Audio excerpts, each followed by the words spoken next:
आप सबों को बहुत बहुत स्वागत गया गाइडेंस प्रोग्राम में। मैं आशुतोष कुमार प्रसाद +2 सहदेव हाई स्कूल कमालपुर टेकारी का टीचर हूं और आपका 12 का हमने general principle and processes of isolations of elements को कंप्लीट किया था क्रैश कोर्स को। और नेक्स्ट आज है आपका पी ब्लॉक को हम बहुत कुछ कंप्लीट करने की कोशिश करेंगे। फिर नेक्स्ट वीडियोज़ में आप लोगों को रिमेनिंग बातों को हम बता देंगे, क्रैश ओवरव्यूज दे देंगे। तो आज हम आप लोगों को बता रहे हैं क्या है पी ब्लॉक। आप लोगों को शायद पता ही होगा कि एलिमेंट्स हम लोगों के नेचर में 3 प्रकार के हैं, 3 टाइप्स के हैं, जिसमें एक है आपका मेटल, दूसरा है नॉन मेटल और तीसरा सेमी मेटल, जिसको हम लोग मेटल वाइज कहते हैं। तो मेटल एबंडेंट मतलब मेटल की संख्या बहुत ज़्यादा अमाउंट में है हम लोग के पीरियोडिक टेबल में, एक्सेस नंबर ऑफ मेटल्स है। उसके बाद फिर नॉन मेटल, उसके बाद फिर सेमी मेटल्स है, जिसको मेटल वाइज भी हम लोग कर रहे हैं। आप लोग जानते होंगे हम लोग के पीरियोडिक टेबल में ऐसा है, ये पीरियोडिक टेबल है जो long form of modern periodic table है। उसको यदि हम लोग देखते हैं, this one is S block, this one is D, this one is P और यहाँ पे आपका है एफ ब्लॉक का है। बच्चा ये ऐसा ब्लॉक है जिसमें मेटल्स हैं, केवल हाइड्रोजन को छोड़ करके इसमें सारे के सारे मेटल हैं। इसमें मेटल, नॉन मेटल और सेमी मेटल तीनों प्रकार के एलिमेंट सिचुएटेड है। आप लोगों को शायद पता होगा कि ये जो पी ब्लॉक है, पी ब्लॉक में 6 ग्रुप हैं, जो आपका यहाँ पे बोरोन फैमिली के रूप में कहलाता है, फिर कार्बन फैमिली के रूप में कहलाता है, फिर नाइट्रोजन फैमिली, फिर ऑक्सीजन फैमिली, उसके बाद फिर फ्लोरीन फैमिली जिसको हम लोग हैलोजेंस फैमिली कहते हैं, और उसके बाद फिर इनर्ट गैस आपका है जो हीलियम है, यहाँ पे नियोन है। तो 1 2 3 4 5 6 ग्रुप है, ऐसे करके 6 ग्रुप है और इसमें एलिमेंट्स आपका प्रेजेंट है। बोरोन फैमिली, कार्बन फैमिली आपको 11th में पढ़ना है, नाइट्रोजन फैमिली, ऑक्सीजन, फ्लोरीन, फिर नियोन फैमिली पी ब्लॉक में आप लोग को 12th में पढ़ना है। हम इसका ओवरव्यूज आप लोग को दे देंगे, जिसमें आप लोग को मैक्सिमम कोशिश करेंगे कि सारी बातें आपके पास पहुँच जाए, रिवाइज हो जाए, ठीक है। पी ब्लॉक, तो बच्चा लोग पी ब्लॉक में हम आपको बोले कि कार्बन फैमिली, बोरोन फैमिली और कार्बन फैमिली को 11th में पढ़ना है। जो भी पढ़ना है आपका रिमेनिंग तो वो 12th में है, जो एक लंबा सा ब्लॉक के रूप में आता है, 8 नंबर का है। तो जिसमें सबसे पहले है नाइट्रोजन फैमिली। बच्चा आप लोग जानते हो कि यहाँ पे बोरोन है, फिर एल्युमिनियम है, गैलियम है, इंडियम है और फिर थैलियम है। इस जगह पे है कार्बन, सिलिकॉन, जर्मेनियम, एसएन, फिर क्या है पीबी है। तो ये सब तो 11th की बातें हो गई। नेक्स्ट है नाइट्रोजन, फास्फोरस, आर्सेनिक, एंटीमनी और फिर बिस्मथ। ये फैमिली आप लोग को पढ़ना है, इस फैमिली को हम आपको दिखला रहे हैं। तो आप जानते होंगे नाइट्रोजन फैमिली जो 15th ग्रुप का मेंबर्स है, सभी लोग 15th ग्रुप का है, या इसको हम लोग 5th ए भी, 5A भी कहते हैं।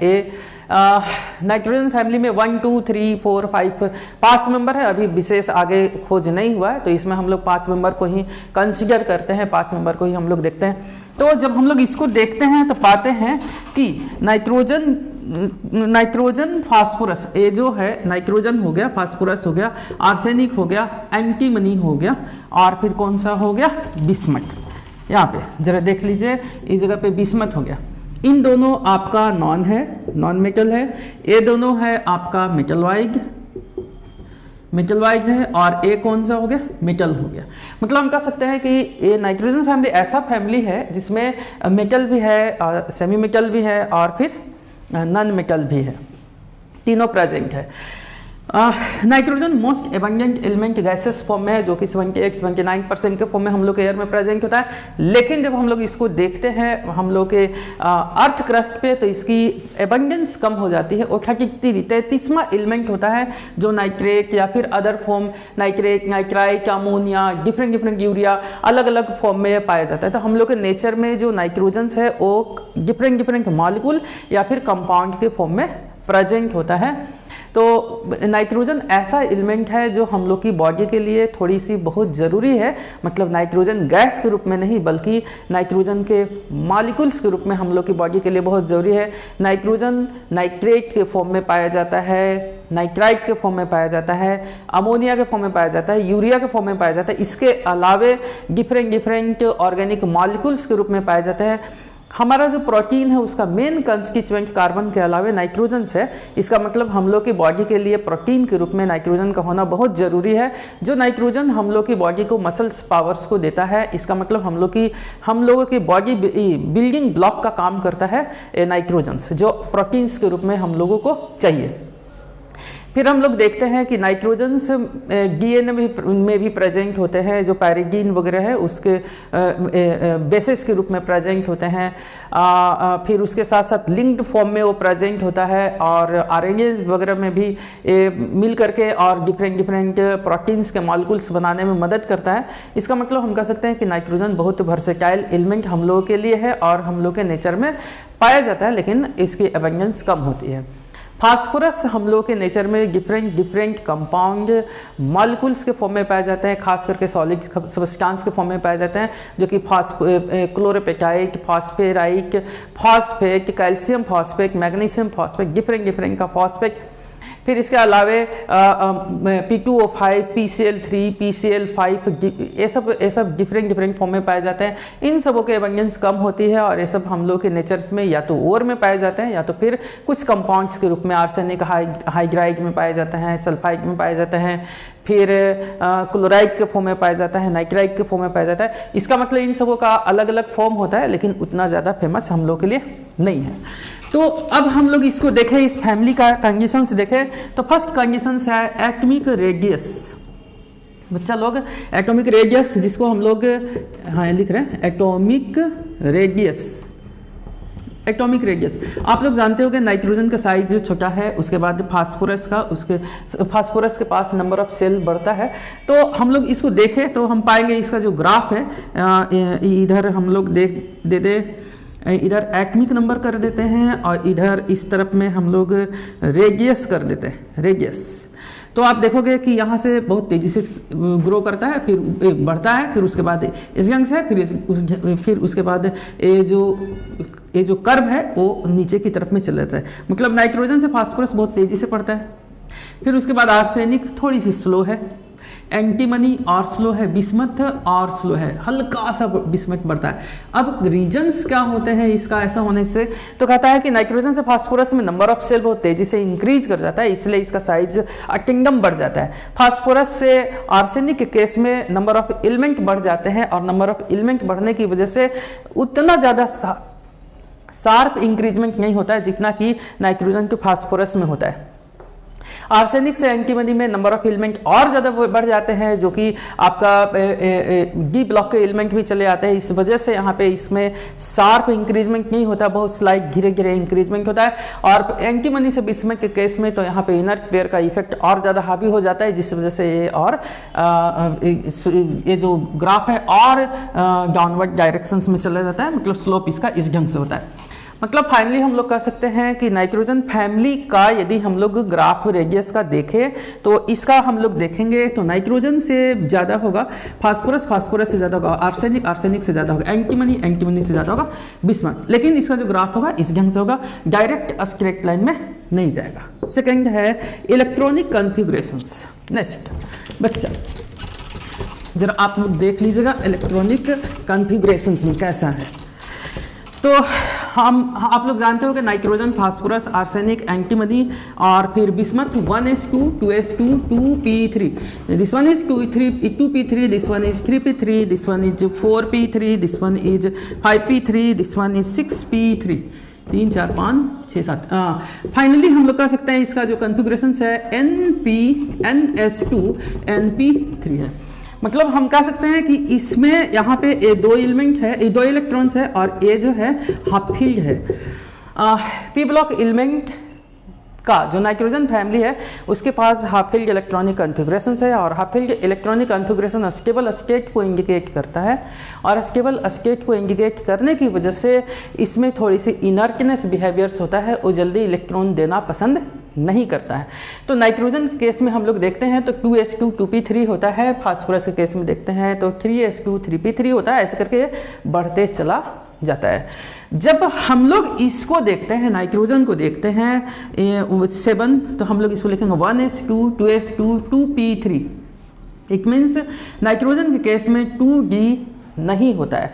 इसका मतलब कि यदि हम लोग नाइट्रोजन को गर्म भी करें, this is ground state electronic configurations, and when nitrogen is heated then after in excited state the configurations remain same. गर्म करने पर भी कॉन्फ़िगरेशंस वही के वही रह जाता है। इसका मतलब वो आगे बढ़ता नहीं है। और जब नहीं बढ़ेगा तो यहाँ पे हम लोग इसकी वैलेंसीज को देखेंगे, तो इसका वैलेंसीज मात्र मेरे पास कितने बच रहे हैं, 3 ही बच रहे हैं।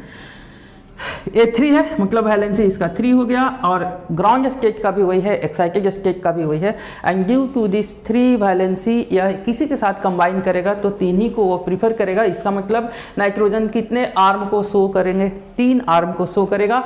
अब यहाँ पे हाइड्रोजन चलाए या फिर फ्लोरीन चलाए या फिर क्लोरीन चलाए या फिर ब्रोमीन चलाए, कोई भी चलाए तो इस ढंग से कंपाउंड का या मॉलिक्यूल्स का फॉर्मेशन करेगा। इसका मतलब यदि क्लोरीन के साथ उसका रिएक्शंस करना होगा तो NCl3 बना देगा, फ्लोरीन के साथ रिएक्शंस करना होगा तो NF3 बना देगा, ब्रोमीन के साथ रिएक्शंस करना होगा तो NBr3 बना देगा। ठीक है बच्चा। लेकिन हम लोग कह सकते, हम फास्फोरस के जब हम लोग इलेक्ट्रॉनिक कॉन्फ़िगरेशन से देखते हैं फास्फोरस का, तो हम पाते हैं कि फास्फोरस 15 होता है, 1s2 2s2 2p6 3s2 3p3। इसका मतलब इसका ग्राउंड स्टेट का कॉन्फ़िगरेशन हम लोग को ऐसे मिल रहा है, ऐसे इस ढंग से मिल रहा है, मतलब इसका वैलेंसी 3 है ग्राउंड स्टेट का। एक्साइटेड स्टेट में फास्फोरस एक्साइटेड स्टेट को हम लोग देखेंगे तो आएगा इसका 3s1 3p3, क्योंकि अगला इलेक्ट्रॉन इसमें आएगा तो फिर हाफ फील्ड इसका क्रैश कर जाएगा। हाफ फील्ड इसका बर्बाद ना हो इसलिए वो अपना इलेक्ट्रॉन आगे की तरफ में माइग्रेट कर देता है और इसका इलेक्ट्रॉन यहाँ पे चलाता है। अब इसकी जब हम लोग इसका जो वैलेंसीज को हम लोग रिप्रेजेंट करना शुरू करते हैं तो हम पाते हैं कि इसके पास जरा देख लीजिए कितने हो पा रहे हैं, 1 2 3 4 5, इसके पास 1 2 3 4 5। इसका मतलब इसके पास वैलेंसीज कितने हो रहे हैं, 5 वैलेंसीज हो रहे हैं। अब जरा देखो, जब फास्फोरस को हम लोग क्लोरीन के साथ रिएक्शंस करवाएंगे तो 1 2 3 4 5 शो करेगा। तो बच्चा क्वेश्चन आता है कि nitrogen form NCl3, phosphorus form PCl3 and PCl5। ऐसा क्यों? तो आप लोग क्वेश्चंस का तो बहुत इजीली जवाब दे दोगे कि नाइट्रोजन के पास, नाइट्रोजन को जब हम लोग गर्म करते हैं या फिर नाइट्रोजन को हम लोग ग्राउंड स्टेट में देखते हैं तो उसका वैलेंसी वही के वही होता है, उसके पास 2d सबसेल नहीं है। और जब 2d सबसेल नहीं है तो वह हमेशा 3 वैलेंसी की वजह से वो NCl3 बनाता है। और फास्फोरस को जब हम लोग ग्राउंड स्टेट और एक्साइटेड स्टेट में देखते हैं तो उसके पास वैलेंसीज ग्राउंड स्टेट में 3 होता है और एक्साइटेड स्टेट में 5 होते हैं। और वैलेंसीज बढ़ने की वजह से फास्फोरस PCl3 भी बनाता है और PCl5 भी बनाता है। इसका मतलब हम कह सकते हैं कि due to presence of 3d subshell in case of phosphorus it exceed their valencies and shows and form PCl3 as well as PCl5। Clear है? एक क्वेश्चन को आप लोग ध्यान में रखिएगा, एक क्वेश्चन आ सकता है इसलिए आप लोगों को हमने ये रिप्रेजेंट कर दिया। ठीक है, नेक्स्ट इसके बाद कहा गया है कि इस एलिमेंट्स का जो हम लोग देखते हैं आयोनाइजेशन एंथैल्पी तो ज़्यादा होता है, क्योंकि कार्बन फैमिली का देखेंगे तो हम लिखेंगे 1s2 2s2 2p2। ए आपका हाफ फील्ड कंडीशंस में नहीं है, मतलब गर्म करेंगे तो इलेक्ट्रॉन वहाँ से निकल जाएगा। लेकिन नाइट्रोजन फैमिली में 1s2 2s2 2p3 सभी का ns2 np3 होता है और ये हाफ फील्ड होने की वजह से उसका इलेक्ट्रॉन जल्दी माइग्रेट नहीं करता है। हम लोग को बहुत ज़्यादा एनर्जी देना पड़ेगा, बहुत हाई आयोनाइजेशन एनर्जी देना पड़ेगा, तभी इसका इलेक्ट्रॉन निकल पाएंगे। इसका मतलब इसका आयोनाइजेशन एंथैल्पी ज़्यादा होता है। नेक्स्ट है आपका इसके बाद इलेक्ट्रोनेगेटिविटी। आप लोग जानते होंगे नाइट्रोजन फैमिली में नाइट्रोजन ऐसा एलिमेंट है जिसकी इलेक्ट्रोनेगेटिविटी बहुत अधिक है, 3 है, और बहुत अधिक होने की वजह से इसमें इलेक्ट्रॉन विथड्रॉइंग टेंडेंसी है और इलेक्ट्रॉन को बहुत तेजी से खींचने की वजह से नाइट्रोजन पोलर कोवैलेंट बॉन्ड का फॉर्मेशन करता है। इसके साथ साथ कुछ मेटल्स के साथ आयोनिक बॉन्ड का भी फॉर्मेशन करता है। ये देखा गया कि नाइट्रोजन, फास्फोरस, आर्सेनिक, एंटीमनी और फिर बिस्मथ की हम लोग बात करें तो इसका साइज बहुत छोटा है। फजान रूल्स के अनुसार जितना छोटा साइज होगा इलेक्ट्रॉन विथड्रॉइंग कैपेसिटी होगा और वो कोवैलेंट कैरेक्टर्स को डेवलप करेगा।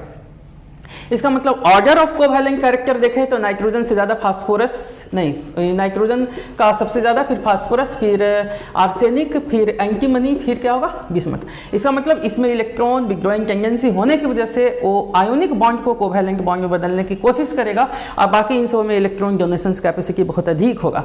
तो this is order of covalent bond formations. Next यदि हम लोग देखें इस फैमिली का तो हम देखेंगे कि मेटेलिक कैरेक्टर्स को देखें, इसके फैमिली का नाइट्रोजन फैमिली का मेटेलिक कैरेक्टर को देखें तो हम देख रहे हैं नाइट्रोजन फास्फोरस से आपको साफ पता चल रहा है non metal, arsenic antimony semi metal, उसके बाद क्या हो बिस्मथ, मतलब ऊपर से नीचे मेटेलिक कैरेक्टर क्या हो रहा है, इंक्रीज कर रहा है। ठीक है, क्लियर। अब हम लोग आगे की तरफ में देखते हैं, नेक्स्ट हम लोग देखते हैं, जब हम लोग देखते हैं इसको नाइट्रोजन्स का कुछ एक इसके परिवार में नाइट्रोजन फास्फोरस आर्सेनिक एंटीमनी और फिर कौन बिस्मथ, इसमें देखते हैं तो इन सबों में इसका कैरेक्टर कुछ विचित्र होता है, एनोमलस बिहेवियर्स होते हैं, विचित्र बिहेवियर होता है जो इन सबों में पाया नहीं जाता है। तो कौन कौन सा एनोमलस बिहेवियर है, विचित्र बिहेवियर हम यहाँ लिख रहे हैं, विचित्र बिहेवियर है कौन कौन सा, उसी को हम आपको रिप्रेजेंट कर रहे हैं, किसका, नाइट्रोजन का। तो नाइट्रोजन का एनोमलस बिहेवियर क्या है, तो फर्स्ट है the small size.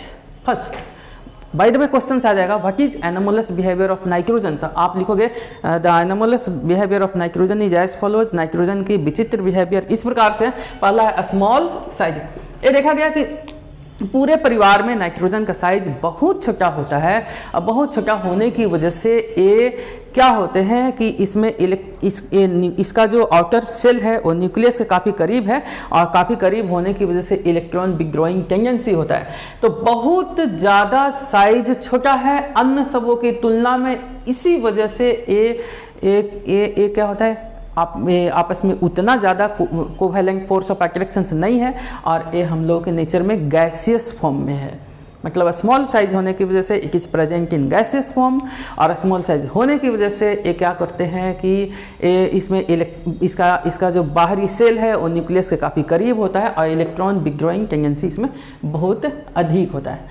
Second part है इलेक्ट्रोनेगेटिविटी। कहा जाता है कि स्मॉल साइज होने की वजह से न्यूक्लियस के काफ़ी करीब है और जहाँ पर भी ये बॉन्ड बनाता है वहाँ पे वो इलेक्ट्रॉन विथड्रॉइंग टेंडेंसीज को काउज करता है। इसी वजह से ऑक्सीजन, फ्लोरीन, ऑक्सीजन, उसके बाद नाइट्रोजन ही ऐसा एलिमेंट है जिसमें इलेक्ट्रॉन विथड्रॉइंग टेंडेंसी बहुत अधिक है और इस कारण से इसका इलेक्ट्रोनेगेटिविटी बहुत हाई है, वेरी हाई इलेक्ट्रोनेगेटिविटी। और बहुत हाई इलेक्ट्रोनेगेटिविटी की वजह से जहाँ पर जिसके साथ वो बॉन्ड का फॉर्मेशन करता है अमूमन वो नेगेटिव ऑक्सीडेशन स्टेट को रिप्रेजेंट कर रहा है। एज फॉर एग्जाम्पल जरा देख लो ना, यहाँ पे -3+3 यहाँ पे जरा देख लो, केवल ऑक्सीजन, फ्लोरीन, इन सबों के साथ बेचारे पॉजिटिव ऑक्सीडेशन स्टेट में चला जाता है, लेकिन बाकी अमूमन जगहों पर Mg3N2 the oxidation state of one nitrogen item is here -3। इसका मतलब हम कह सकते हैं कि नाइट्रोजन अमूमन -3 ऑक्सीडेशन स्टेट को रिप्रेजेंट करेगा क्योंकि इसका इलेक्ट्रोनेगेटिविटी बहुत अधिक है, केवल फ्लोरीन और ऑक्सीजन को छोड़ करके। थर्ड में है absence ऑफ डी सब सेल। हम कह सकते हैं कि फास्फोरस अपना वैलेंसीज को, फास्फोरस की वैलेंसीज को O3 शो करेगा और फिर क्या कितना शो करेगा, 5 शो करेगा। नाइट्रोजन बेचारा वैलेंसीज कितना शो करेगा, 3 शो करेगा। आर्सेनिक बेचारा वैलेंसीज बढ़ा देगा वैसी, क्योंकि उसके पास डी सब सेल है, 3 भी शो करेगा, 5 भी शो करेगा। मतलब हम कह सकते हैं कि इसके पास डी सब सेल नहीं है, 2D सब सेल नहीं है नाइट्रोजन के पास, और नहीं होने की वजह से ये अपना वैलेंसीज को बढ़ा नहीं पाता है और मात्र अपना 3 ही वैलेंसी रिप्रेजेंट करता है। ये इसकी कंडीशन है। और नेक्स्ट है इसका एक और है फोर्थ नंबर में इसका फोर्थ नंबर में है कि नाइट्रोजन्स, हम लोग नाइट्रोजन्स का जो बिहेवियर्स है वो नॉन मेटालिक है और नॉन मेटालिक होने की वजह से वो अमूमन पोलर कंपाउंड बनाने की कोशिश करता है। तो कंपाउंड कैसा होता है, कोवैलेंट के साथ साथ पोलर भी कभी कभी ये कंपाउंड का फॉर्मेशन करता है। तो ये है। एक और सबसे बड़ी बात है कि it form multiple bond. Multiple bond, ये मल्टीपल बॉन्ड का फॉर्मेशन करता है। इसका मतलब नाइट्रोजन क्या करते हैं कि किसी दूसरे नाइट्रोजन के साथ एक बॉन्ड को बनाता है। छोटा साइज होने की वजह से नंबर ऑफ बॉन्ड की संख्या बढ़ जाती है, एक बॉन्ड, दो बॉन्ड, तीन बॉन्ड, तीन बॉन्ड बना लेता है। जबकि फास्फोरस वगैरह में साइज बड़ा होने की वजह से अच्छा से वो मिल नहीं पाता, एक आक या दो बॉन्ड बना करके ही वो कंप्लीट कर लेता है। इसका मतलब 3 बॉन्ड यदि बना पाता है तो कौन बना पाता है? नाइट्रोजन। तो ये सब इसका विचित्र बिहेवियर है। स्मॉल साइज इसका होने की वजह से इसका एक अलग से कैरेक्टर्स है। इलेक्ट्रॉनिक बहुत हाई है, 3 है, 3.0। इसका एब्सेंस ऑफ डी सब सेल नहीं होने की वजह से वो 3 वैलेंसीज को शो करता है, 3 से ज़्यादा वैलेंसीज को शो नहीं करता है। और स्मॉल साइज होने की वजह से वो कितने बॉन्ड की फॉर्मेशंस करता है? 3 कोवैलेंट बॉन्ड का फॉर्मेशंस करता है, मल्टीपल बॉन्ड का फॉर्मेशंस करता है। इसके अलावा इसका कोई भी परिवार का सदस्य 3 मल्टीपल बॉन्ड का फॉर्मेशंस नहीं करता है। These are the anomalous behaviour of nitrogen. Clear है बच्चा? क्लियर। नेक्स्ट है आपका नाइट्रोजन। नाइट्रोजन मतलब कैसा नाइट्रोजन भाई? Die nitrogen. बच्चा हम लोग जब डाई नाइट्रोजन्स को देखते हैं तो हम पाते हैं कि डाई नाइट्रोजन हम लोग के नेचर्स में 78% के फॉर्म में पाया जाता है। और इसको यदि हम लोग लैब में बनाना चाहें, प्रयोगशाला में कैसे ढंग से हम लोग ऑब्टेन करते हैं, केमिकल रिएक्शन से कैसे ऑब्टेन करते हैं, तो यूरिया है NH2CO NH2 इसमें हम लोग पानी मिलाएंगे तो पानी से सही मिलाते हैं तो फिर अमोनिया बनता है। और इसके साथ साथ H2CO3 कार्बोनिक बनते हैं, कार्बोनिक एसिड बनते हैं। ठीक है, ए में क्या क्या? दूसरा कि अमोनियम डाइक्रोमेट NH4 का होल 2 Cr2O7, इसको जब हम लोग हीट करते हैं, इसे जब हम लोग हीट करते हैं तो यहाँ पे ए बनाता है हम गलत दे दिए, यहाँ पे नाइट्रोजन बनाता है और फिर H2CO3 बनाता है। इसको जब हम लोग गर्म करते हैं तो यहाँ पे नाइट्रोजन बनाता है, Cr2O3 बनाता है और फिर क्या बनाता है? H2O बनाता है। इस ढंग से बनाता है। फिर हम लोग थर्ड पॉइंट में देखें, सोडियम एजाइड Na(N3) को हम लोग जब गर्म करते हैं तो हम लोग को डायरेक्ट नाइट्रोजन की प्राप्ति होती है। यहाँ पे हम लोग को डायरेक्ट नाइट्रोजन मिल जाएगा। ठीक है, एक और है बेरियम एजाइड Ba(N3) का होल 2, इसको जब हम लोग गर्म करते हैं या हल्का सा स्पार्क करेंगे तो यहाँ पे बेरियम हम लोग को प्राप्त होगा और फिर हम लोगों को क्या मिल जाएगा? N2 मिल जाएगा, नाइट्रोजन मिल जाएगा। तो इस प्रकार से हम लोगों को नाइट्रोजन ऑब्टेन होता है, हम लोग नाइट्रोजन को प्राप्त करते हैं। Sodium azide is used in car में ये एक्सीडेंट वगैरह हो जाता है तो वहाँ पे उसके बैग में सोडियम एजाइड पड़ा हुआ रहता है। और सोडियम एजाइड पड़े हुए होने की वजह से जैसा ही वहाँ पे हल्का से धक्का पड़ता है, स्पार्क होते हैं तो नाइट्रोजन गैस को तुरंत इफ्लक्स कर देता है और पूरे को भर देता है। पूरे बैग में नाइट्रोजन गैस भर जाते हैं जिससे हम लोग का चोट वोट लगने से बच जाता है। इसके साथ साथ उसमें वहाँ पे कुछ कॉर्नफ्लोर ऑयल वगैरह रहते हैं जो हम लोगों को बचाने का काम करता है। मतलब वहाँ पे बहुत ज़्यादा गैस के रूप में वो लिबरेट आउट होता है और वहाँ आग लगने से वो सेव करता है, बचाता है। ठीक है, कॉर्न स्टार्च वगैरह रहते हैं वो बचाने का काम करता है। तो इसका मतलब हम कह सकते हैं कि हम लोग का जो गाड़ी में ऑटोमोबाइल का जो बैग है, प्रोटेक्टिव बैग, उसमें नाइट्रोजन गैस प्रेजेंट होता है। नाइट्रोजन गैस सोडियम एजाइड के रूप में प्रेजेंट होता है। जैसा ही स्पार्क पर मिलते हैं, कोलाइड होता है, गाड़ी धक्का खाता है, धक्का खाने के बाद वहाँ स्पार्क होता है, स्पार्क होने के बाद तुरंत सोडियम एजाइड से नाइट्रोजन निकलता है, बैग फुल जाता है और हमें चोट लगने से बच जाता है। ठीक है, नेक्स्ट अगला जब हम लोग देखते हैं प्रॉपर्टीज, नाइट्रोजन की प्रॉपर्टीज देखते हैं तो नाइट्रोजन हम लोग के नेचर में नाइट्रोजन 14, नाइट्रोजन 15 2 आइसोटोपिक फॉर्म में पाए जाते हैं। नाइट्रोजन्स जिसका नाइट्रोजन्स को हम लोग यदि देखें तो इसका बॉइलिंग पॉइंट 77.2 केल्विन के करीब है, जो कि ऑक्सीजन का 90 केल्विन होता है, उससे थोड़ा सा और पहले ही है। मतलब जब हम लोग यहाँ पे फ्रैक्शनल डिस्टिलेशंस करेंगे तो ऑक्सीजन, उसके बाद ऑक्सीजन, नाइट्रोजन के बाद फिर ऑक्सीजन का मिलने का चांसेस बहुत ज़्यादा रहता है। नाइट्रोजन न्यूट्रल है, लिटमस पेपर को न्यूट्रली बिहेव करता है, मतलब ये न रेड लिटमस को ब्लू में या ब्लू को रेड में कन्वर्ट नहीं करता है। ठीक है, नाइट्रोजन्स को हम लोग और देखते हैं तो हम पाते हैं कि यदि इस कोई बर्तन में नाइट्रोजन गैस भर दे और उसमें हम लोग जलता हुआ लिथियम लेकर के आए तो लिथियम इसके साथ कंबाइन कर जाएगा। लिथियम प्लस नाइट्रोजन N2 और Li3 लिथियम नाइट्राइड बनाता है। उसी प्रकार से मैग्नीशियम के साथ बनाता है, उसी प्रकार से कैल्शियम के साथ बनाता है, उसी प्रकार से सोडियम के साथ वो बनाता है, sodium nitride, lithium nitride, calcium nitride. जैसे कैल्शियम प्लस नाइट्रोजन यहाँ पे बनाएगा Ca3N2 कैल्शियम नाइट्राइड बना देगा। मैग्नीशियम का Mg3N2 मैग्नीशियम नाइट्राइड बना देगा, इसका बना देगा, सोडियम का बना देगा, पोटासियम का नाइट्राइड वो बना देगा। ठीक है, नाइट्रोजन्स को अब यदि हम लोग देखें तो पाया जाता है कि नाइट्रोजन्स का इलेक्ट्रॉनिक कॉन्फ़िगरेशन देखने से पता चल रहा है कि 1s2 2s2 2p3 है और ए हाफ फील्ड है। हाफ फील्ड होने की वजह से वो ना जल्दी इलेक्ट्रॉन देना चाहेगा ना जल्दी रिसीव करना चाहेगा। इसका मतलब कि इसमें इनर्ट बिहेवियर्स पाए जाते हैं और इनर्ट बिहेवियर होने की वजह से वो जल्दी केमिकली उतना एक्टिव नहीं है, केमिकली रिएक्टिव नहीं है। और केमिकली रिएक्टिव नहीं होने के कारण इसको हम लोग सेमी इनर्ट गैस भी कहते हैं। किसको हम लोग सेमी इनर्ट गैस करें? नाइट्रोजन्स को। क्यों? क्योंकि इसके पास हाफ फील्ड इलेक्ट्रॉनिक कॉन्फ़िगरेशन से 2d नहीं है, वैलेंसी को बढ़ा नहीं पाता है, इसी कारण से इसको हम लोग सेमी इनर्ट गैस कहते हैं। देख लो ना, नाइट्रोजन्स को जब हम लोग ऑक्सीजन के साथ कंबाइन करवाते हैं तो बहुत हाई टेम्परेचर पे, बहुत हाई 2273 से लेकर के 3273 केल्विन पे हीट करना पड़ता है। बहुत ज़्यादा हीट करेंगे तो हम लोग को नाइट्रिक ऑक्साइड की प्राप्ति होता है।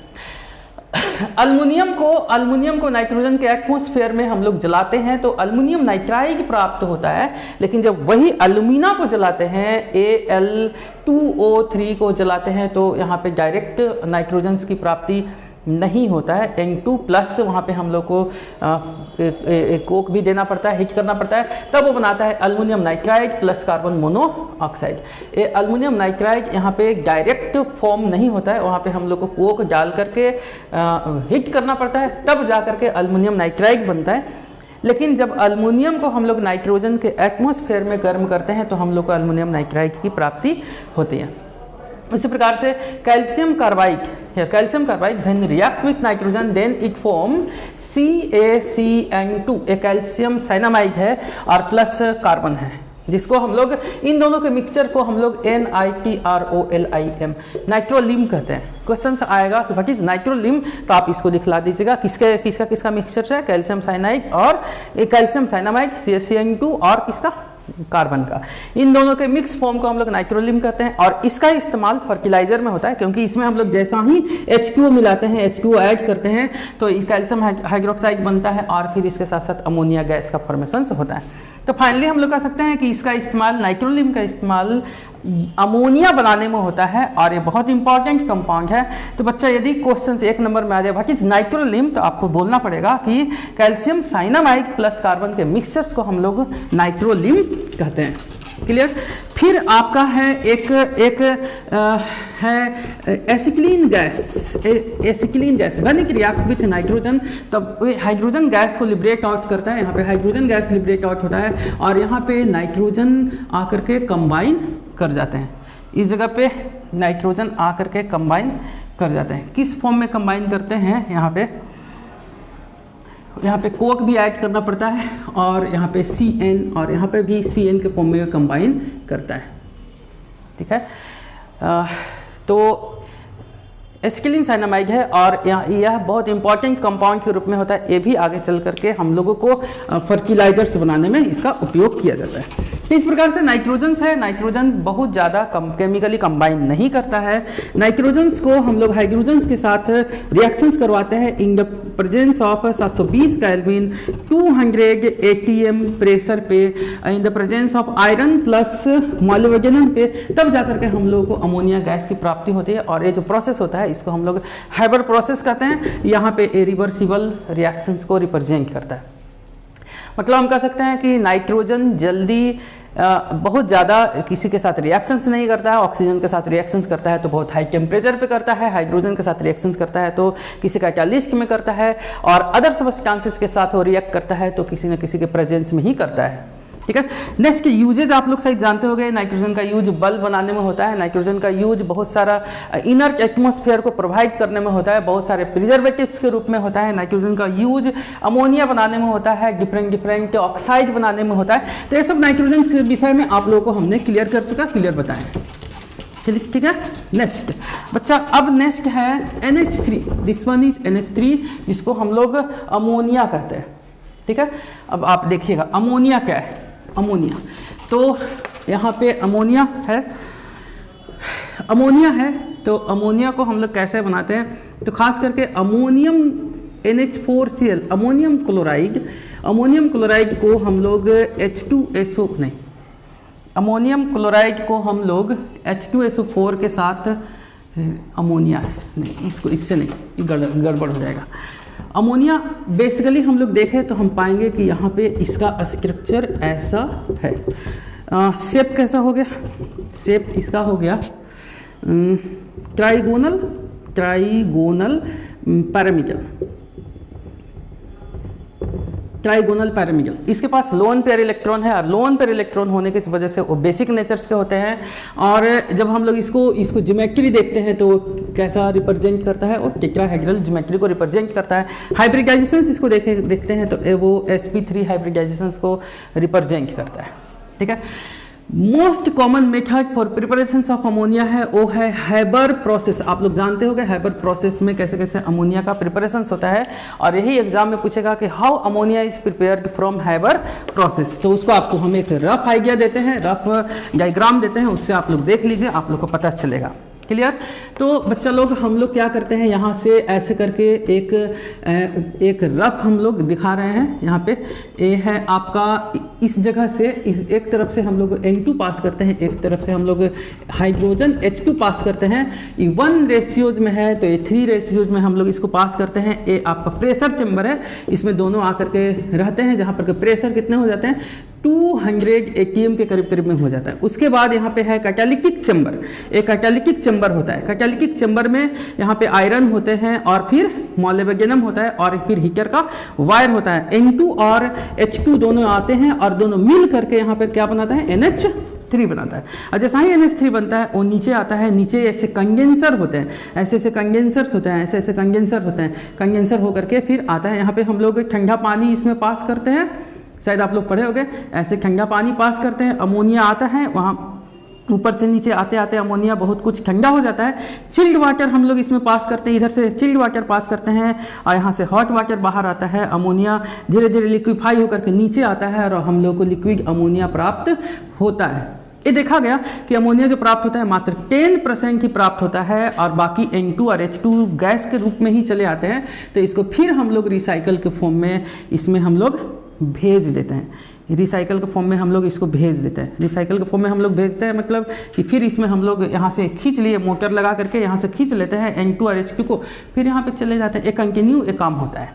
तो एक आपको हम रफ आइडिया दिए हैं कैसे कैसे N2 और H2 प्योर गैस को इसमें हम लोग भेजे। किस में भेजे, प्रेशर चैम्बर में। प्रेशर चैम्बर के बाद फिर किस में भेजे हम लोग, जहाँ पर कि प्रेशर 200 atm है। उसके बाद हम लोग कौन सा चैम्बर में भेजे, कैटालिटिक चैम्बर में, जहाँ पर कौन कौन है, आयरन है प्लस मोलिब्डेनम है, इसके साथ साथ KO2 है, फिर इसके साथ साथ Al2O3 भी होते हैं, और हीटर का वायर है जो कि यहाँ पर टेम्परेचर 720 केल्विन टेम्परेचर को प्रोड्यूस करता है। इस टेम्परेचर्स में ये सब कैटालिस्ट की तरह काम करता है।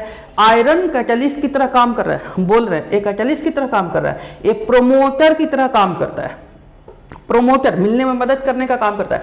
आयरन कैटालिस्ट की तरह काम कर रहा है, मोलिब्डेनम प्रोमोटर की तरह काम करता है। ये सब भी इसको हेल्प करता है, और मिल करके सब क्या बनाता है, अमोनिया। अमोनिया नीचे आते हैं कंडेंसर में, कंडेंसर में आने के बाद वहाँ लिक्विफाई हो जाता है, हम लोग को लिक्विड अमोनिया प्राप्त होता है। ये देखा गया कि यहाँ पे हम लोगों को अमोनिया मात्र 10% प्राप्त होता है। रिमेनिंग गैसेस को हम लोग फिर मोटर से इसमें हम लोग रिसाइकल कर देते हैं, जो कि फिर चलाता है। ये टोटल प्रोसेस को हम लोग कहते हैं Haber process for ammonia formation. Clear है बच्चा। अब हम लोग देखें अमोनिया की कुछ कैरेक्टर्स हम आपको बोल देते हैं, जो कि आप लोग को रिविजन्स होगा और याद भी होगा। तो बच्चा अमोनिया के पास लोन पेयर है और लोन पेयर होने की वजह से वो बेसिक नेचर्स का होता है और बेसिक नेचर होने की वजह से वो बेस की तरह काम करता है। अमोनिया हम लोग के नेचर में गैस के फॉर्म में होता है, लेकिन थोड़ी सी प्रेशर देने से वो लिक्विफाई हो जाता है, वो लिक्विड फॉर्म में कन्वर्ट हो जाता है। ये वाटर में बहुत ज़्यादा हाईली सॉल्युबल है NH3। यहाँ पे हम लोग देखें तो इस ढंग से है, ये NH3 है, NH3 यहाँ से ऐसे करके ओ, यहाँ से ऐसे ऐसे करके ओ, जरा देख लो क्या बना दिया, यहाँ से क्या बना दिया, जरा देख लो क्या बनाता है, हाइड्रोजन बॉन्ड बनाता है। और हाइड्रोजन बॉन्ड बनाता है, आप लोग जानते होंगे कि वैसा सब्सटेंस जो पानी के साथ हाइड्रोजन बॉन्ड बनाता है वो पानी में सॉल्युबल होता है, ये पानी में इजीली सॉल्युबल होता है, हाईली सॉल्युबल होता है। अमोनिया बेसिक नेचर का है, इसका ड्राई फॉर्म, सूखा हुआ फॉर्म लिटमस पेपर को कुछ नहीं कर पाता है, लेकिन जो वेट फॉर्म है वो लिटमस पेपर को रेड लिटमस को ब्लू लिटमस में क्या करता है, कन्वर्ट कर देता है। फिर आप लोग देखोगे अमोनिया का जब हम लोग और कैरेक्टर्स देखें तो हम लोग पाएंगे कि अमोनिया बेसिक होने की वजह से वो लोन पेयर इलेक्ट्रॉन को डोनेट करता है और वो एसिड के साथ रिएक्शंस करता है। मतलब NH3 कंबाइन विथ HCl बनाता है, यहाँ पे सॉल्ट, मतलब अमोनिया एसिड बेस है, एसिड के साथ कंबाइन किया तो बनाया NH4Cl। अमोनिया जो है H2SO4 के साथ कंबाइन करता है तो अमोनियम सल्फेट का फॉर्मेशन करता है। इसके साथ साथ NH3 जो होते हैं वो FeCl3 के साथ आयरन क्लोराइड के साथ, अल्युमिनियम क्लोराइड के साथ, AlCl3 के साथ, क्रोमियम क्लोराइड के साथ, इन सबों का ड्राई फॉर्म के साथ कोई रिएक्शंस नहीं होता है। लेकिन जब एक्वस फॉर्म के साथ इसको देखें तो रिएक्शंस करता है। कैसे रिएक्शंस करता है, तो FeCl3 plus NH3 aqueous form, तो NH3 एक्वस फॉर्म ऐसे करके रिएक्ट करेगा तो बनाएगा NH4OH, अमोनियम हाइड्रोक्साइड, इसका एक्वस फॉर्म है। तो NH4OH के साथ कंबाइन करता है, अब मेटल का हाइड्रोक्साइड बनेगा तो इसका मतलब FeOH3 बना देगा, FeOH3 बना देगा, और इन दोनों मिल करके सॉल्ट बना देगा, NH4 क्या बना देगा, Cl। उसी प्रकार से AlCl3 का भी है, उसी प्रकार से क्रोमियम क्लोराइड का भी है। क्लियर। अब जरा देख लो बच्चा लोग, अमोनिया का बहुत इंपॉर्टेंट रिएक्शंस है कि बाय द वे पूछ दे कि ये अमोनिया है, इसमें हम लोग BF3 डाले, इसमें हम लोग AgCl डाले, इसमें हम लोग CuSO4 डाले तो क्या होगा, ऐसे करके पूछेगा। What happen when ammonia react with AgCl, ammonia react with copper sulphate, ammonia react with BF3, ऐसे करके पूछ दिया तो आप लोग क्या करोगे। ठीक है, तो पहला NH3 इसके पास लोन पेयर इलेक्ट्रॉन्स होते हैं, अब BF3 इलेक्ट्रॉन डेफिशिएंट होता है, लुईस एसिड होता है, लोन पेयर डोनेट कर देगा। NH3 ऐसे NH इधर H इधर H, ये लोन पेयर ऐसे करके डोनेट कर देगा और यहाँ पे कॉम्प्लेक्स का फॉर्मेशन कर देगा। BF3, BH लिखो या F लिखो, यहाँ पे इसका खैर अभी BF3 के साथ इसका हमने रिएक्शन दिखा दिए। फिर जब हम लोग AgCl के साथ दिखलाते हैं, AgCl प्लस NH3, अमोनिया का AgCl के साथ जब रिएक्शंस करके दिखलाते हैं तो ड्राई फॉर्म में रिएक्शंस नहीं करता, वेट फॉर्म में रिएक्शंस करता है, मॉइस्ट फॉर्म में रिएक्शंस करता है, मतलब अमोनियम हाइड्रोक्साइड के साथ वो रिएक्शंस करता है। ठीक है, और जब अमोनियम हाइड्रोक्साइड के साथ इसका रिएक्शंस होता है तो यहाँ पे वो कॉम्प्लेक्स बनाता है। कैसे कॉम्प्लेक्स बनाता है, Ag यहाँ पे हो गया NH3, एक इधर से हो गया NH3 और यहाँ पे Cl चले आएंगे और यहाँ पे इससे H2O निकल आते हैं, H2O निकल आते हैं। मतलब यहाँ पे कितने की जरूरत होता है, 2 की जरूरत होगा, 2 की जरूरत होगा। कितने H2O बन जाएगा, 2। या इसको शॉर्ट में इसे कैसे लिखेंगे, तो AgNH3 का होल 2 और फिर बाहर में क्या कर देंगे, Cl, डाई अमीन सिल्वर क्लोराइड, ऐसे करके फॉर्मेशन करता है। CuSO4 के साथ भी उसी ढंग से वो रिएक्ट करता है, उसी ढंग से रिएक्शंस करेगा, मतलब टेट्राएमीन बनाता है CuSO4 के साथ। कैसे बनाएगा जरा देख लोगे, याद होगा आप लोगों को। तो NH3 प्लस कौन है, NH3 ड्राई के साथ रिएक्शंस करेगा नहीं, तो यहाँ पे हम लोग को मॉइस्ट चाहिए, तो NH4OH चाहिए और प्लस CuSO4 चाहिए। जब CuSO4 के साथ इसका रिएक्शंस करवाते हैं तो देखते हैं कि यहाँ पे NH3 है, इधर भी NH3 है, इधर भी NH3 है और फिर इधर भी NH3 है और फिर बाहर में कौन हो गया बच्चा, SO4 और प्लस क्या निकल जाएगा, H2O। इसको शॉर्ट में हम लोग कैसे लिखेंगे, तो CuNH3 का होल 4 देखो हम अच्छा से लिख दे रहे हैं ताकि बाद में बोलना नहीं, CuNH3 का होल 4 और फिर SO4 टेट्राएमीन कॉपर सल्फेट और प्लस वाटर पे निकल नहीं गया। तो इस प्रकार से हम कह सकते हैं कि कॉम्प्लेक्स का फॉर्मेशन करता है, और जबकि वही PH3 इसके साथ कॉम्प्लेक्स का फॉर्मेशन नहीं करता है, कॉम्प्लेक्स का फॉर्मेशन नहीं करता है। आप लोग को हम यहाँ दिखाएंगे कि नाइट्रोजन NH3 क्लोरीन के साथ रिएक्शंस करेगा तो वो बनाता है NCl3, या तो फिर ई एक्सिस में कौन एक्सिस में, क्लोरीन के साथ एक्सिस में रिएक्शंस करेगा तो NCl3, लेस में करेगा तो नाइट्रोजन प्लस अमोनियम क्लोराइड बनाता है, ठीक है। ब्रोमीन के साथ है, Br2 के साथ तो वही अमोनियम ब्रोमाइड का फॉर्मेशन करता है।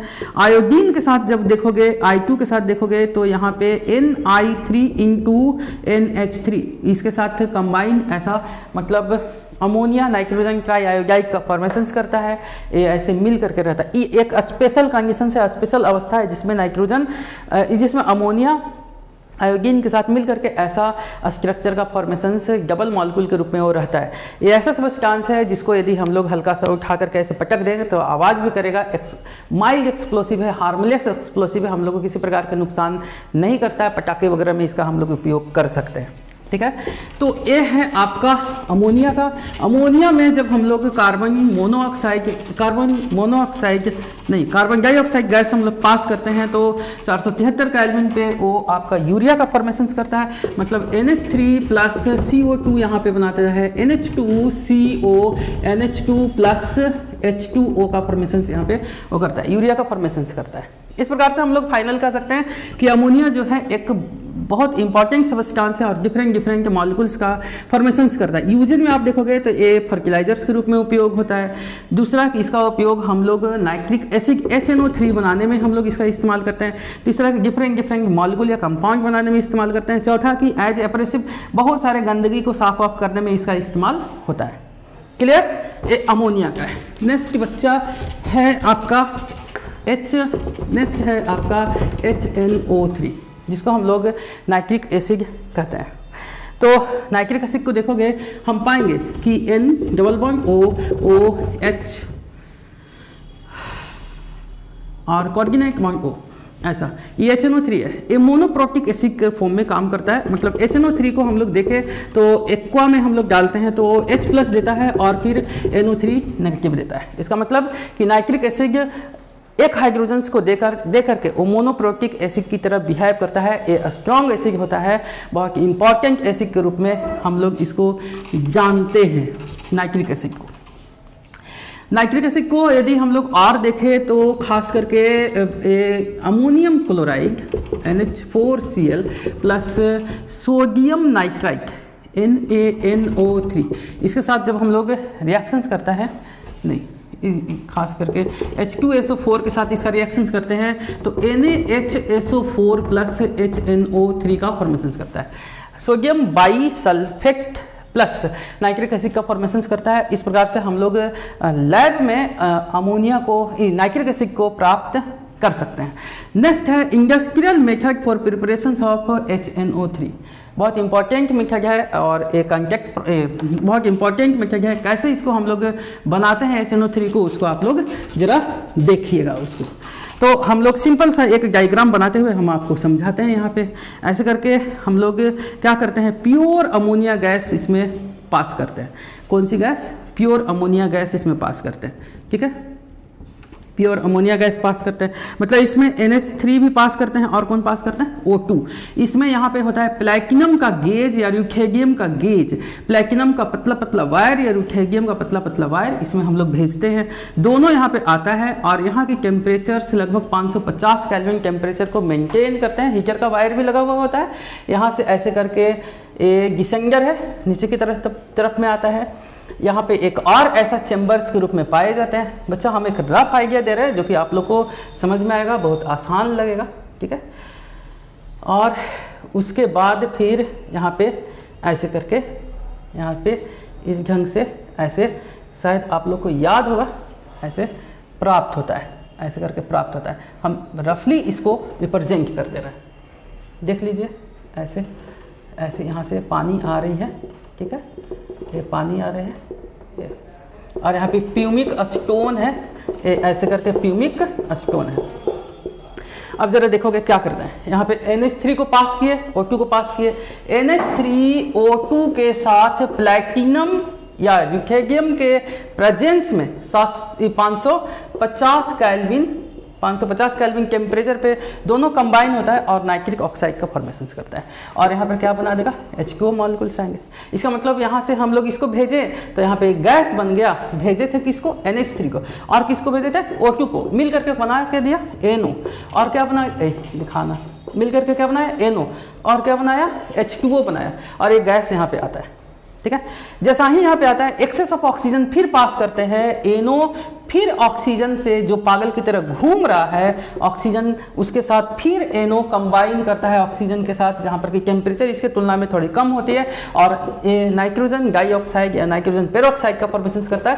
अब यहाँ पे बन जाते हैं NO2 आता है इसमें, इसको हम लोग कैटालिटिक चेम्बर कहते हैं, इसको हम लोग ऑक्सीडेशन टावर कहते हैं, याद होगा, इसको हम लोग एब्जॉर्प्शन टावर कहते हैं। इस टावर में एक गैस आता है, कौन सी गैस आ गया बच्चा, NO2, और ऊपर से हम लोग ठंडा पानी, ऊपर से हम लोग H2O पास करते हैं, तो NO2 प्लस H2O मिलकर के क्या बना दिया, HNO3, और यहाँ पे हम लोग को HNO3 की प्राप्ति होती है। इस प्रकार से ये मेथड से हम लोग HNO3 को प्राप्त करते हैं, और ये मोस्ट कॉमन मेथड है जो आप लोगों को एक हम रफ आइडिया दे करके इसको हमने कंप्लीट कर लिया है।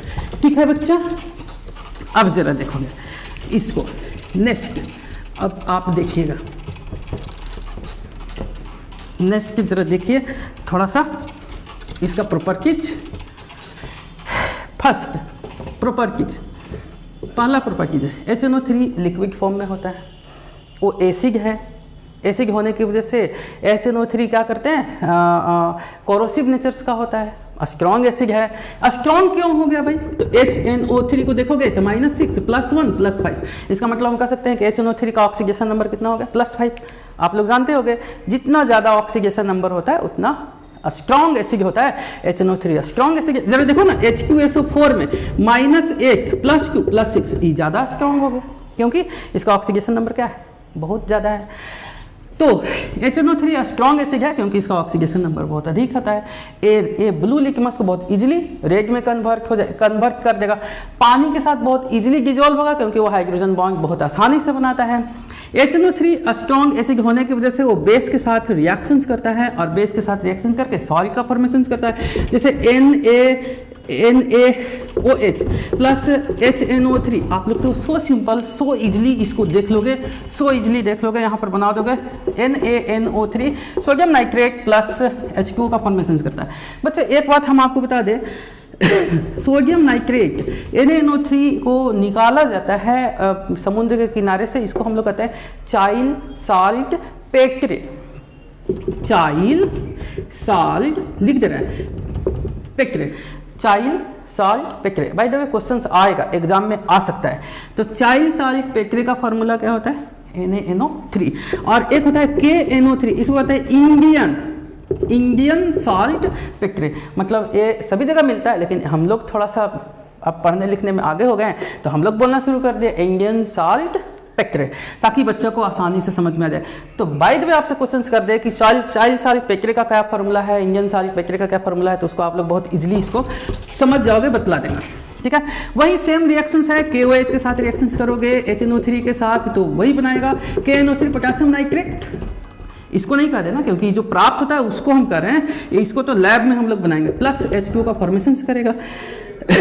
सोडियम कार्बोनेट को HNO3 के साथ रिएक्शंस करवाते हैं, तो सबसे पहले एक डिसोसिएट करेगा, CO2 बनाएगा, और फिर H2O बनाएगा, और तब इसका सॉल्ट बनेगा, मतलब NaNO3 का फॉर्मेशन करेगा। सोडियम बाइकार्बोनेट के साथ भी वही ढंग का रिएक्शंस होता है, और यहाँ पर भी वही रिएक्शंस देता है NaNO3, लेकिन बैलेंसिंग थोड़ी सी अलग होती है बच्चा, क्योंकि वहाँ पे यहाँ पे बाई है, इसी वजह से ऐसा रिएक्शंस को शो करता है।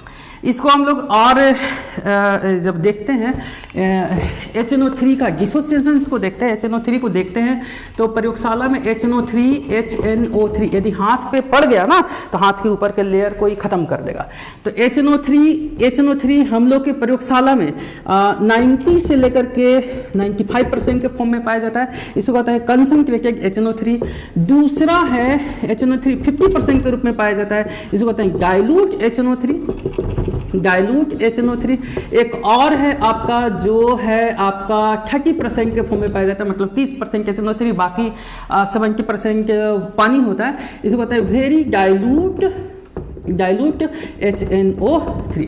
बच्चा ये ऐसा है, इसको आप देख लीजिए, थोड़ा सा खाली देखोगे इसको तुरंत हम आपको पूरा का पूरा याद करवा देंगे, मतलब पूरा लगेगा कि अरे सब हमने यदि पढ़े होगे तो आपको अच्छा लगेगा, याद हो जाएगा। ठीक है, पढ़े होगे तो याद हो जाएगा, नहीं पढ़े होगे तो फिर हमारी गलती नहीं है। एक कंसंट्रेटेड का HNO3 का डिसोसिएशन होता है, HNO3 ऐसे करके डिसोसिएट करता है NO2 plus H2O plus nascent oxygen, ऐसे करके कंसंट्रेटेड का डिसोसिएशन होता है। 50% का HNO3 का डिसोसिएशन, ये हम आपको मेथड बता रहे हैं, इससे आप बहुत सारे रिएक्शंस को कंप्लीट करिएगा। NO plus H2O plus nascent oxygen होता है। HNO3 डाइल्यूट, एक ए हो गया डाइल्यूट और ए हो गया वेरी डाइल्यूट। इसका जब देखोगे तो N2 बनाएगा, H2O बनाएगा और फिर नेसेंट ऑक्सीजन को फॉर्म करेगा, नेसेंट ऑक्सीजन को बनाएगा। क्लियर है? तो HNO3 हम लोग के नेचर में कितने फॉर्म में मिल रहे हैं? डिफरेंट परसेंटेज फॉर्म में मिल रहा है, कंसंट्रेटेड फॉर्म में, डाइल्यूट फॉर्म में और फिर वेरी डाइल्यूट फॉर्म में मिल रहा है। क्लियर? वेरी डाइल्यूट फॉर्म में। और देखोगे अब रिएक्शंस विथ नॉन मेटल के साथ, non metal white and molecule के फॉर्म में। तो नाइट्रो ए क्या करता है, कार्बन को CO2 में बदल देता है, सल्फर को H2SO4 में बना देता है, फास्फोरस को H3PO4 में बना देता है, आयोडीन को HiO3 के फॉर्म में बना देता है, आर्सेनिक को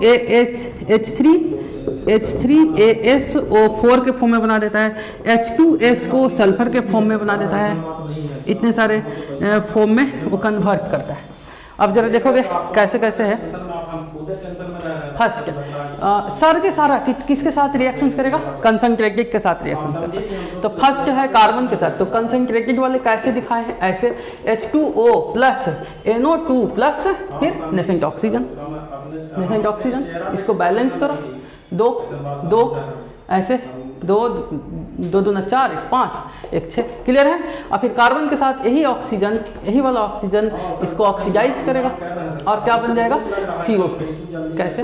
और यहाँ पे इस ढंग से इसको हम लोग कितना से मल्टीप्लाई कर दे? 2 से मल्टीप्लाई कर दे, 2 से मल्टीप्लाई कर देते हैं तो क्या हो जाएगा? 4HNO3 प्लस C कार्बन बन गया 2H2O plus 4NO2 plus CO2, ऐसे करके कंप्लीट करता है। फिर उसी प्रकार से सल्फर के साथ आप दिखा दोगे, इसके साथ दिखा दोगे, इसके साथ दिखा दोगे, इसके साथ भी, इसके साथ भी, विथ आपका विथ एसिडिफाइड H2SO4 के साथ रिएक्शन है, एसिडिफाइड FeSO4 के साथ, रिएक्शन है। तो एसिडिफाइड FeSO4 को बदल देता है Fe2SO4 का होल 3 के फॉर्म में वो कन्वर्ट कर देता है। ठीक है, इसमें कन्वर्ट कर देगा।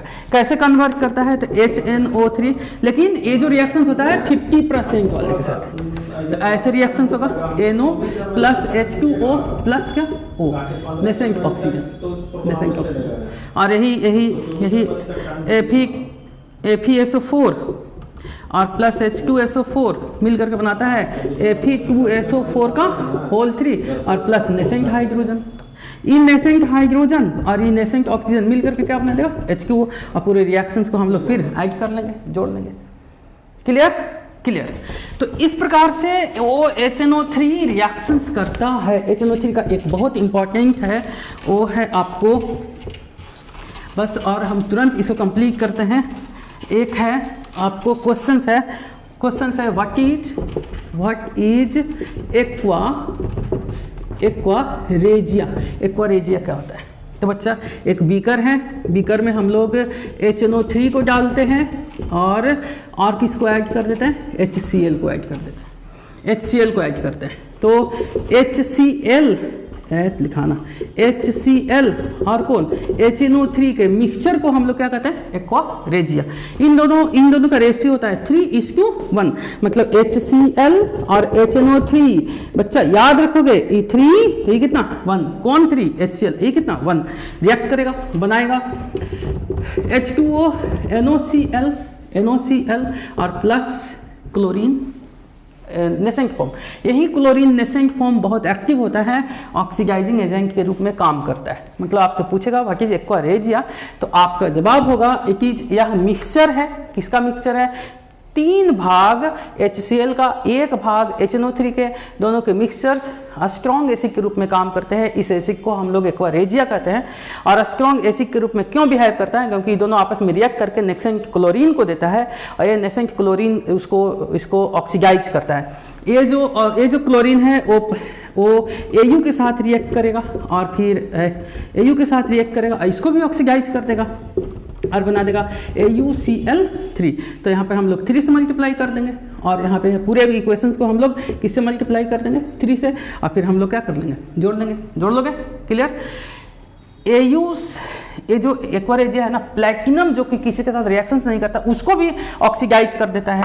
उसको भी ऑक्सीडाइज करेगा तो उसको कैसे बना देगा? तो उसको भी हम लोग इसी ढंग से HNO3 प्लस HCl और बनाता है H2O NOCl नाइट्रोसाइल क्लोराइड है। और प्लैटिनम थोड़ा सा 1 मिनट, प्लैटिनम प्लस क्लोरीन बना देता है PTCl का होल 4, PTCl4। और फिर इसको आप लोग बैलेंस करके यहाँ से कितना से मल्टीप्लाई कर लोगे? 4 से। अब फिर बैलेंस करके जोड़ लीजिए।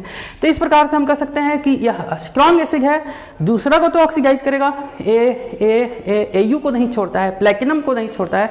इसी वजह से इसको हम लोग स्ट्रॉन्ग एसिड कहते हैं। और स्ट्रॉन्ग एसिड किसकी वजह से है? नेसेंट क्लोरीन की वजह से है। क्लियर है? बस 2 मिनट और देख लीजिए। एक क्वेश्चन आया है, आ सकता है, इसलिए आप लोग इसको खाली देख लीजिए, देख लेना है। एक है क्वेश्चन है, what is brown ring test. Brown ring test क्या होता है? तो बच्चा आप लोग को ऐसा एक ऐसा बीकर होता है, प्रखनली होता है, बीकर नहीं प्रखनली होता है। इस प्रखनली में हम लोग इसको डालते हैं, HNO3 को डालते हैं, ठीक है, और इसमें हम लोग FeSO4 और H2SO4 को डालते हैं, ठीक है। तो होता क्या है, HNO3 सबसे पहले जैसा ही इसको डाले तो HNO3 पहले डिसोसिएट करता है NO प्लस H2O और प्लस किस में बदल जाता है? नेसेंट ऑक्सीजन में। ये नेसेंट ऑक्सीजन इसके साथ कंबाइन करता है, FeSO4 प्लस H2SO4 के साथ कंबाइन करके बनाता है Fe2SO4 का होल 3 और प्लस नेसेंट हाइड्रोजन। ये नेसेंट हाइड्रोजन नेसेंट ऑक्सीजन के साथ बैलेंस आप लोग करिएगा, रिएक्ट करके बनाता है क्या? H2 और यहाँ पे कॉम्प्लेक्स, यहाँ पे स्ट्रक्चर, यहाँ पे मॉलिक्यूल्स का फॉर्मेशन करेगा, मतलब यहाँ पे सब्सटेंस का फॉर्मेशन करेगा। और यहाँ पे FeSO4 जो था वो बदल किस में जाएगा? Fe2SO4 का होल 3 में। ऐसा बना। अब देखा गया कि FeSO4 का नेक्स्ट मॉलिक्यूल जो नाइट्रिक ऑक्साइड बना है इसके साथ और H2O के साथ कंबाइन करके, H2O जो बना है H2O के साथ कंबाइन करके यहाँ पर बनाता है FeH2O का होल 5 NO, मतलब पेंटा एक्वा नाइट्रोसाइल आयरन सल्फेट SO4 ऐसे बनाता है। और जैसा ही ये बना, यहाँ पे इस जगह पे जंक्शंस के पास इन दोनों के जंक्शंस के पास यहाँ पे एक ऐसा ब्राउन रिंग अपीयर होता है। तो ये ब्राउन रिंग हुआ क्या? ये है क्या ब्राउन रिंग? क्या चीज़ का फॉर्मेशन किया है भाई? तो यही है आयरन, क्या चीज़ है? पेंटा एक्वा नाइट्रोसाइल आयरन सल्फेट FeH2O का होल 5 NOSO4। मतलब कुछ क्वेश्चन कर देगा what is brown ring test. तो जब हम लोग किसी ट्यूब में HNO3 50% HNO3 को लेते हैं, आयरन सल्फेट और H2SO4 को डालते हैं, तो दोनों के जंक्शंस के पास एक कॉम्प्लेक्स का फॉर्मेशन होता है। जो कॉम्प्लेक्स है उसका नाम है पेंटा एक्वा पेंटा एक्वा नाइट्रोसाइल आयरन सल्फेट, ये ब्राउन कलर का होता है और इस प्रकार से इसकी रिएक्शंस होती है। ब्राउन कलर की होने की वजह से वो रिंग जैसा अपीयर होता है, इसी को हम लोग कहते हैं ब्राउन रिंग टेस्ट। इस प्रकार से बच्चा हम आपको HNO3 तक कंप्लीट किए। नेक्स्ट क्लास में हम आपको रिमेनिंग HQSO4 को कंप्लीट करेंगे। तब तक के लिए पढ़ते रहिए। गया गाइडेंस प्रोग्राम में आपको बहुत बहुत स्वागत रहेगा अगले क्लासेस में। तब तक इसमें आपको धन्यवाद, बाय बाय।